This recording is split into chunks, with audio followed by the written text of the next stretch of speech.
আপনারা শুনছেন কালো রাত 24। অনেক অনেক বছর আগের কথা। হীরাপুর রাজ্যের রাজপুত্র আরিয়ান ছিলেন শিকারে দারুণ পটু।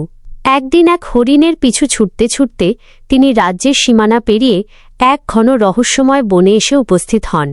বনের মাঝখানে ছিল এক টলটলে জলের দিঘি, যার চারপাশ ঘিরে ফুটেছিল হাজার হাজার নীল পদ্ম। ক্লান্ত আরিয়ান দিঘির পাড়ে বিশ্রাম নিতে নিতে ঘুমিয়ে পড়েন। ঠিক মাঝরাতে যখন রূপালী চাঁদ আকাশের ঠিক মাঝখানে, তখন আকাশ থেকে 7টি পরী নেমে এল সেই দিঘিতে স্নান করতে। তাদের মধ্যে সবচেয়ে রূপবতী ছিলেন কোহকাফ নগরের রাজকন্যা আয়েশা পরী। তাঁর ডানার দুতিতে পুরো বন উজ্জ্বল হয়ে উঠল। স্নান শেষে অন্য পরীরা চলে গেলেও আয়েশা পরী মুগ্ধ হয়ে ঘুমন্ত রাজপুত্রের দিকে তাকিয়ে রইলেন। তিনি তার গলার একটি মায়াবী মুক্তোর মালা রাজপুত্রের পাশে রেখে দিয়ে আকাশে উড়ে গেলেন। বিরহের শুরু ও বাসুরা নগরীর উদ্দেশ্যে যাত্রা। সকালে ঘুম থেকে উঠে আরিয়ান সেই মালাটি খুঁজে পান।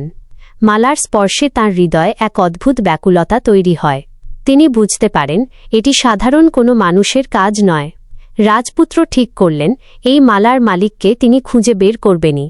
তিনি রাজ্য ত্যাগ করে বেরিয়ে পড়লেন অজানার উদ্দেশ্যে।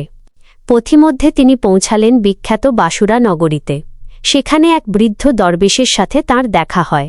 দরবেশ আরিয়ানকে বললেন, বৎস, এই মালা আয়েশা পরীর। তিনি কোহকাফ পাহাড়ের বন্দিনী। এক ভয়ঙ্কর কালনাগ দৈত্য তাকে পাহারা দিচ্ছে। মানুষের সাধ্য নেই সেখানে পৌঁছানোর। কিন্তু আরিয়ান দম্বার পাত্র নন। তিনি দরবেশের কাছ থেকে একটি জাদুর তলোয়ার এবং অদৃশ্য হওয়ার আলখাল্লা সংগ্রহ করে যাত্রা শুরু করলেন।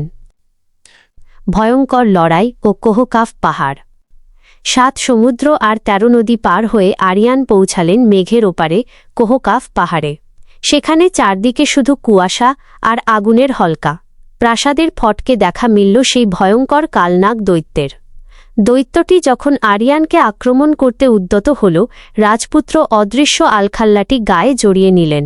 দৈত্য দিশেহারা হয়ে চারদিকে খুঁজতে লাগল।